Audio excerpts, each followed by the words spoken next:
Idan wannan ne karanka na farko shigowa wannan channel mai suna Kalaman Soyayya TV, da rika danna mana subscribe domin samun naka da zarar mun dora. Mun gode. Assalamu alaikum wa rahmatullahi ta'ala wa barakatuhu. Sunana Hausa Salis. Yau gane da wani littafi mai suna Maraicin su. Maraicin su littafi ne da ya dauki labarin soyayya. To, mu je zuwa. Da farko dai ina mai roƙon ku idan yau ne farkon shigo ka wannan channel mai suna Kalaman Soyayya TV, ka daure ka danna mana subscribe. Hakan ne zai ba mu ƙwarin gwiwa domin mu ci gaba da kawo muku shirye-shiryen mu masu nishaɗantarwa. Okay, nagode. Maraicin so littafi ne da ya ɗauki labarin soyayya na marubuciya Khadija M. Salis.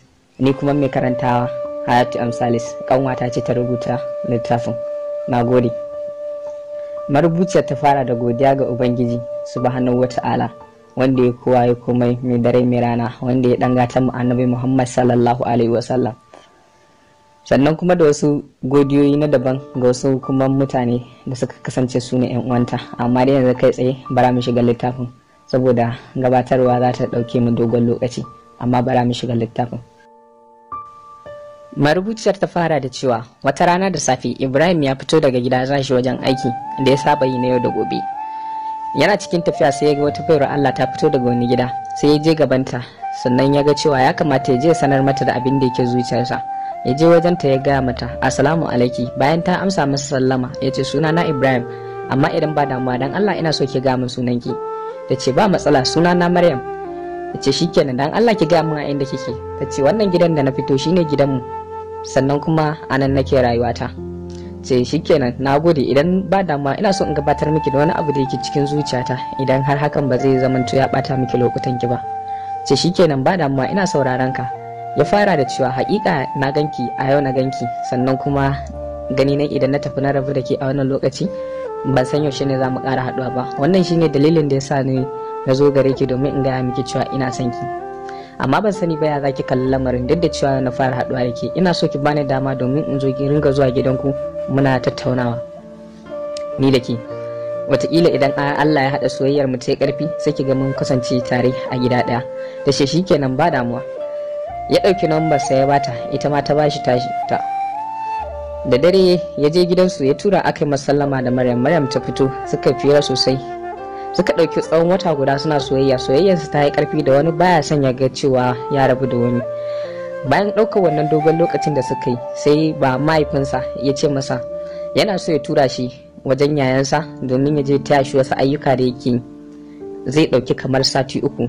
Shi kuma kawai abin da ya zo masa a zuciyarsa yana tunanin cewa ta yaya za a yi rabu da wannan Maryam, bayan da kuma cewa sun riga sun saba ba sa so su yi nisa da junansu. Duk da alamun damuwa sun bayyana a fuskan shi, mahaifinsa ya fuskanci hakan ya ce ko da damuwa ne, ya ce a ba wata damuwa dadi. Shikenan ba damuwa, zan yi shirya tafiyan, amma kamar wannan lokaci kake ganin cewa zan tafi? Ya ce shikenan kamar nan da jibi nake so ka tafi. Ya ce shikenan ba damuwa dadi. Ya je ya samu Maryam ya sanar da ita cewa zai tafi.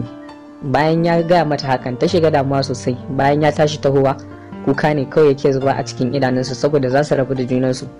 Bayan sun rabu ta shiga gida, shi ma ya tafi gida, amma da tunani a cikin zuciyar kowanne, shin a wani hali za su kasance bayan da cewa sun shaƙu da juna kuma suna son junansu so na gaskiya. Bayan kwana 2 lokacin tafiyar sai, kamar yadda mahaifinsa ya sanar da shi cewa zai yi tafiya, ya haɗa kayansa suka yi sallama da 'yan gida. Ya je ya samu Maryam ya sanar da ita cewa yau ne zan yi tafiyar nan kamar yadda na sanar da ke. Hakan ya sa Maryam ta ƙara shiga damuwa, shi ma ya shiga damuwa. Hawaye nan ne yake zuba a cikin idanunsu, duk da cewa sun san cewa tafiyar ba mutuwa ba ce ba, amma dai duk da hakan sun nuna juriya sosai, tunda har suka kasance suna yin kuka, amma kuma a hakan su ne wa juna baibai, suna fatan Allah ya dawo da shi lafiya. Bayan ya tafi can garin din, suna waya da Maryam kamar yadda suka saba koda a gida, suna yin waya yau da gobe. Bayan ya ɗauki sati 1 suna yin waya, sai aka samu matsala, aka sace wayan Maryam. Bayan an sace wayan Maryam, idan ya kira wayanta ba ta shigowa, balle har ya samu damar da zai yi magana da ita. Wannan dalili ne sa shi cikin damuwa sosai, yana tunanin cewa Maryam shin rabuwa ce da shi ko kuma dai a yaudarar shi tai. Shi kuma ita kuma tana tunanin cewa shi a wannan hali ya kasance, duk da cewa sun saba da jin muryoyin junansu, amma kuma bata san wani tunani yake ba a wannan lokaci. Hakan ya ƙara saka kowanne a cikin damuwa. Bayan ya ɗauki tsawon sati 2 a can, shi ma sai aka samu akasi, wayansa ta faɗi bayan ya sun je wata unguwa shi da wancan mutumin da aka haɗa shi da shi ƙanan mahaifinsa, yayan mahaifinsa. Bayan wayarsa ta faɗi, shi ma ya rasa ta hanyar da zai kirayi Maryam. Sai kuma aka shiga satin da ya kamata a ce ya dawo gida. To a wannan satin da suka shiga ne da zai dawo gida, su kuma Maryam suka tashi daga gidan da suke na nan, domin sun canja gari daga wannan garin a wannan satin. Hakan ne dalilin da yasa bayan lokacin dawowarsa yayi, yana dawowa ya shiga gida, ya dawo da fara'a da murmushi a cikin fuskarsa, amma kuma ya shiga gida. Mamansa ta ce, Ibrahim ya ce na'am. Ya ce gaskiya yau kana cikin farin ciki sosai, ban san me yasa ka wannan farin cikin ba. Ya ce ina farin cikin dawowa in na same ku a cikin ƙoshin lafiya ne, shine dalilin da yasa kika ga ina cikin farin ciki. Dan haka ni yanzu bara in shiga ciki in aje kayana. Yana ajiye kayansa ya yi waje. Ta ce a'a ka zauna ka huta mana. Ya ce a'a akwai inda zan je saboda ina da abokai ne waɗanda ya kamata a ce mun haɗu da su a daidai wannan lokaci. Yana zuwa ya nufi gidan su Maryam kai tsaye, ya tura ya yi sallama ya ce a kira masa Maryam. Aka ce ai a wannan gidan ba Maryam kwata-kwata, sai dai Fatima kawai ita ce a cikin wannan gida. Hakan ya sa shi damuwa, amma ya ɓoye a cikin zuciyarsa. Ya dawo cikin gida, mamansa tana ganin sa ta ce amma kana cikin damuwa bayan da kuma ba a haka ka fita ba, amma shin ya aka ka kasance a haka bayan da ni ban saba ganin ka a haka ba? Ya ce ba komai mama. Ya tashi ya shiga ɗaki.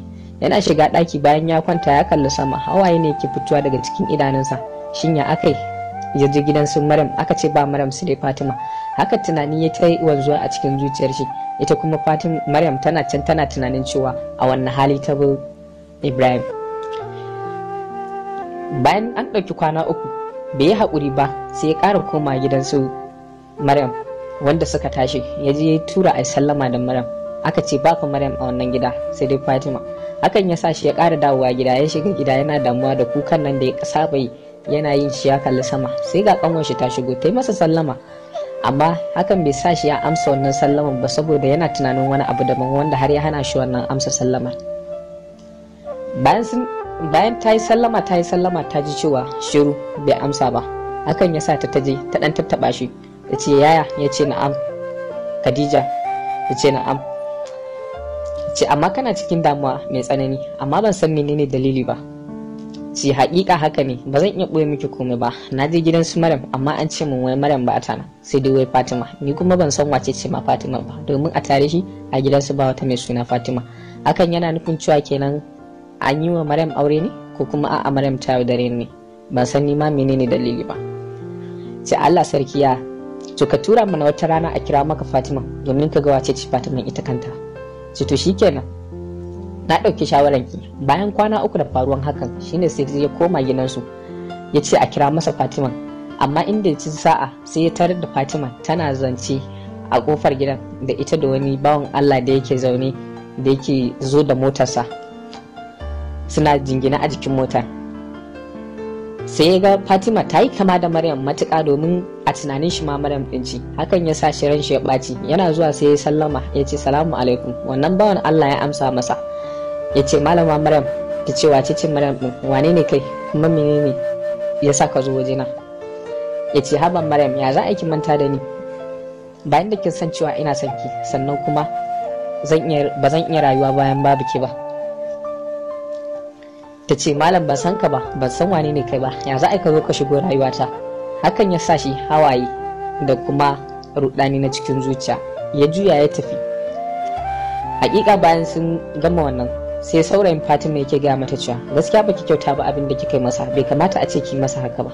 Ce kaga ka rabu da ni ina ruwana da shi, ban san shi ba bai san ni ba, kawai ya zo sannan ya fara neman na da magana.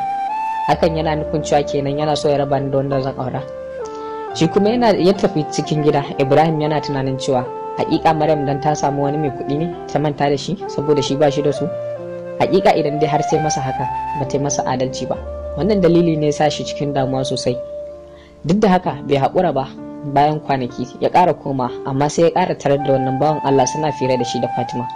Ya je ya ce Fatima ya ce Maryam ki tausaya rayuwata, kin san ke kaɗai ce muradina, sannan kuma ba zan iya rayuwa babu ke ba, amma kuma me yasa kike neman azabtar da zuciyata da soyayyarki bayan da kin san cewa da ke kaɗai na saba? ta ce malam wai kai wannan irin mai ne, ka rabu da ni ka tafi ka bani waje, bani ba kai na ga maka ya kyale ni. Hakika shi bai san cewa Fatima ba Maryam bace ba, domin Maryam ba za ta yi masa abin da ita ta yi masa ba.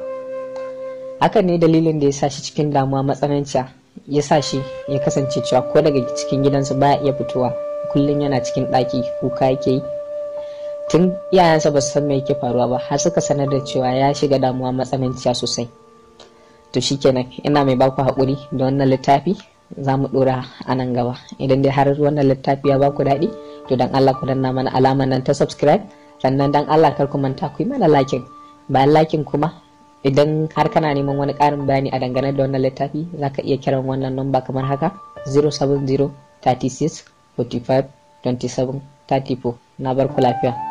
Daga naku Hayatu M. Salis.